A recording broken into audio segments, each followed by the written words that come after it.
बस यहाँ पर एक टेबल है, आप सबको दिख रहा होगा, दैट नेम इज एम्प्लॉय। ठीक है, ये डाटा मेरे को CSV फाइल में चाहिए। सिंपल, कैसे चाहिए होगा, सामने बगल में बटन आ रहा है, ये दिख रहा है, ये बटन दबाओ। बटन दबाने के बाद ये पूछेगा क्या चाहिए आपको, मेरे को चाहिए डाटा चाहिए CSV फाइल का। कहाँ पर चाहिए, लोकेशन वगैरह डेस्कटॉप, किस नाम से चाहिए, नाम है इसका एम्प्लॉय। अब यस करना है, डाटा आपका चला गया, आपको दिखा देते हैं ये रहा डाटा बस। तो SQL से डाटा कहाँ चला गया, CSV में चला गया, ये CSV में राइट हो गया। खोल के देखो, पूरा डाटा मिलेगा आपको, मिल गया। ये सारा का सारा डाटा आपके पास मौजूद है, देख लीजिए। सर इसको एक्सेल ही कहते हैं? CSV को ही एक्सेल कहते हैं। ठीक है, इसमें एक ही शीट होती है और डाटा में कोई फॉर्मेटिंग नहीं होती है। CSV एक्सेल का एक टाइप होता है जिसका इस्तेमाल करते हैं डाटा को जब इंपोर्ट एक्सपोर्ट करते हैं। ठीक है, और कुछ ये समझ में आ गया, डाटा यहाँ पर आ गया।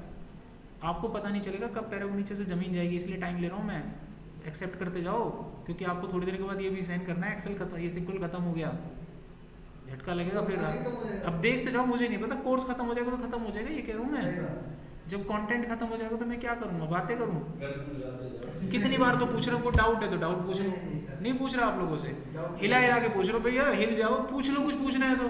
थोड़ी देर के बाद कहोगे नींद को लेकर क्या हो गया सर, खत्म हो गया, ऐसे करोगे तुम। अब कुछ नहीं पूछना, खत्म है कॉन्सेप्ट। अब ये डाटा मैं आपको SQL में इंपोर्ट करके दिखाने वाला हूँ, ध्यान से देखना। ठीक है, देखो ये बंद किया मैंने फाइल, ये डाटा यहाँ पर है, अभी मैं आपको इसको SQL में लाऊंगा। ठीक है, तो मैं क्या करता हूँ, एक अलग से नया डाटाबेस बनाता हूँ, उसमें डालूंगा। ठीक है, क्रिएट डेटाबेस, डाटाबेस का नाम MM दे दिया। ठीक है भाई, इसको मैंने कर दिया यूज़, हो गया यूज़। आप इस डाटाबेस को अब यहाँ पे देख सकते हो, यहाँ पे आ गया। अब मेरे को यहाँ पे टेबल इंपोर्ट करनी है ना, यहाँ पे करूँगा राइट क्लिक और इंपोर्ट। ये मेरे से CSV की फाइल मांग रहा है, जाके दे दो। ठीक है भाई, इतना तो कर ही देंगे, आगे टेबल। अब नेक्स्ट करूँ, अब यहाँ से थोड़ी बहुत सेटिंग करनी है, देखो कुछ नहीं करना है यहाँ पे। ठीक है, ये टेबल बनाएगा एम्प्लॉय की, यहाँ पर आ गए, ये आपको बता रहा है कि ये फील्डिंग, ये इनके डाटा टाइप हैं, कुछ मत करना, आगे बढ़ना। यहाँ पर सेटिंग करना थोड़ी सी, यहाँ पर सेटिंग क्या करना, जो फील्ड होती है, कॉलम किससे सेपरेटेड होती हैं, कॉमा से। ठीक है, अच्छा लाइन किससे सेपरेटेड होती है, इसका कोड होता है CR, जो लाइन सेपरेटर होता है उसको क्या बोलते हैं, CR बोलते हैं। यहाँ पे कर दी दो चीज़ें।